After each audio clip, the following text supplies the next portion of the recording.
Eugene Mulero with Transport Topics, and joining us today for Newsmakers is Kurt Nagle. He's President and CEO of the American Association of Port Authorities.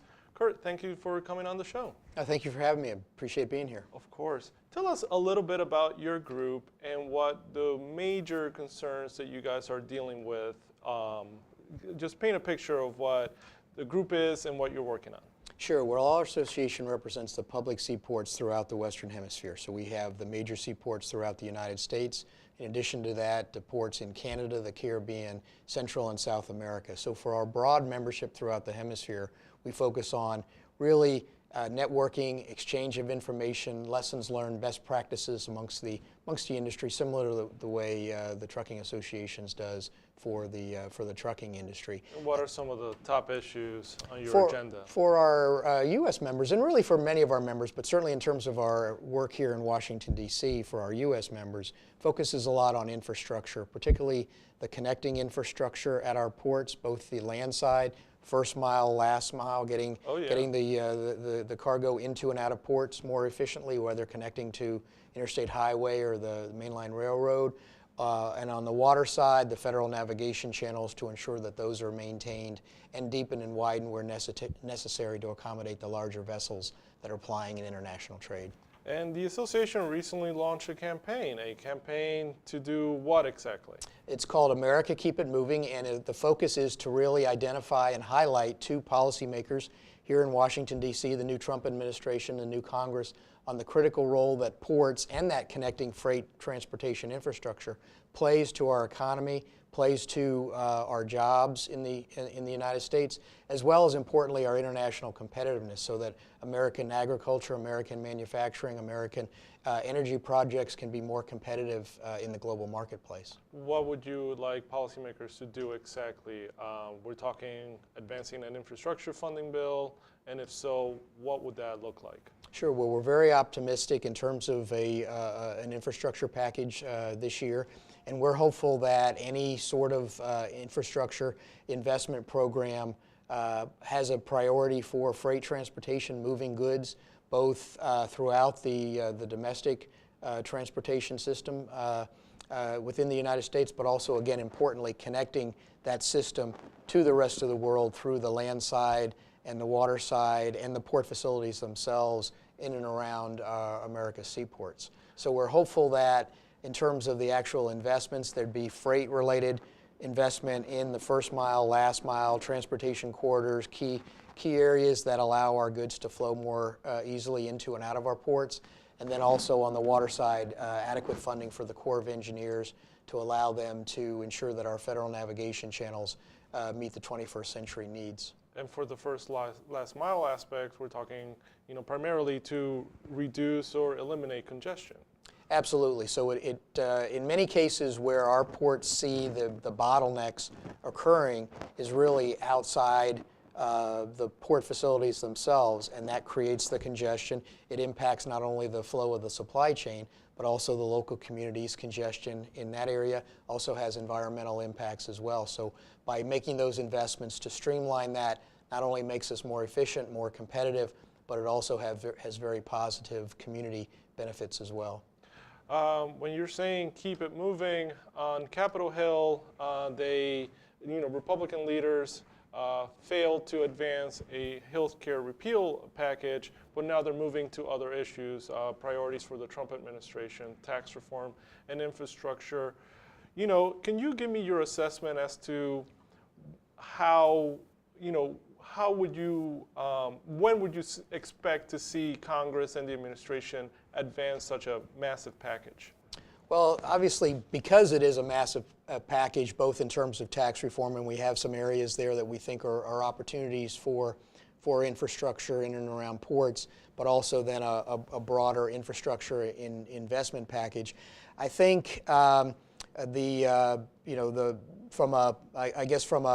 a parochial interest, the one aspect of the moving on from the healthcare debate is that looks like we'll hopefully get to the tax reform consideration and the infrastructure package perhaps earlier in the Congress than might have been anticipated previously. We think in terms of tax reform, there are things that can be done in terms of whether it's repatriation of The overseas funds. Overseas funds that might be able to be attributed to port or just overall transportation infrastructure investment. We also think the harbor maintenance tax, which has been a perennial problem and an issue in terms of its inequity, tax fairness issues in terms of not fully utilizing what the users of the system are paying for, that might be able to be addressed permanently in either tax reform or in an infrastructure package. The hearings on infrastructure funding that we've seen, one on the House side and two over on the Senate side, lawmakers representing rural districts brought up concerns about public-private partnerships, saying that they really don't work in that aspect. I know your group represents ports, but can you give me your take? What's your sense on P3s?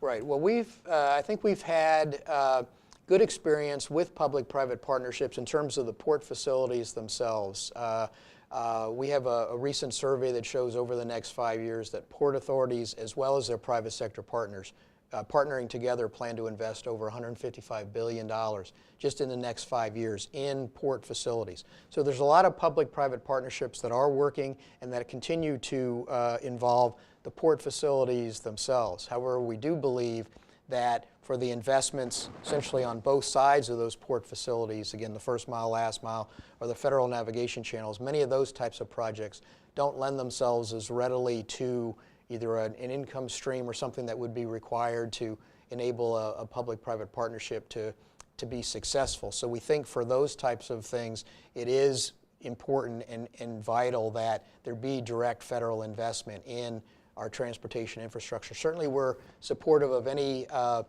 incentives that can increase that private investment. However, we do believe it's absolutely vital that there be direct federal funding in the areas of our infrastructure that do not really allow themselves as readily to that private partnership.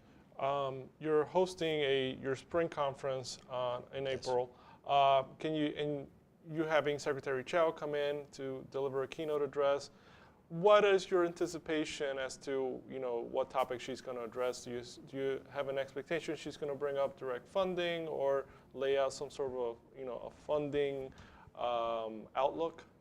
Well, I would expect that she will talk about, first off, the recognition by Secretary Chow and the administration on the critical role that ports and our freight transportation infrastructure does play to our economy. She knows it accounts for over 23 million jobs, accounts for over a quarter of our national economy. So I think she's going to highlight to the industry, which will certainly be very welcome news to convey the recognition that the Trump administration recognizes the valuable role that ports and freight transportation play to our economy and the importance of that investment being included when they move forward with an infrastructure package. So we're very hopeful that she'll address those issues. I would expect she'll talk probably pretty high level in terms of a specific proposal in terms of what level of private investment versus direct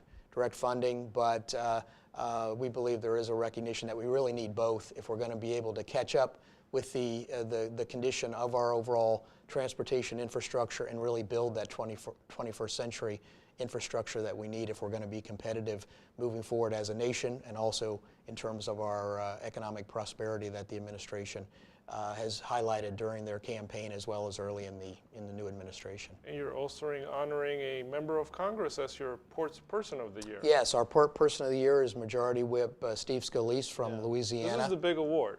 This is our annual Port Person of the Year. He has been very helpful.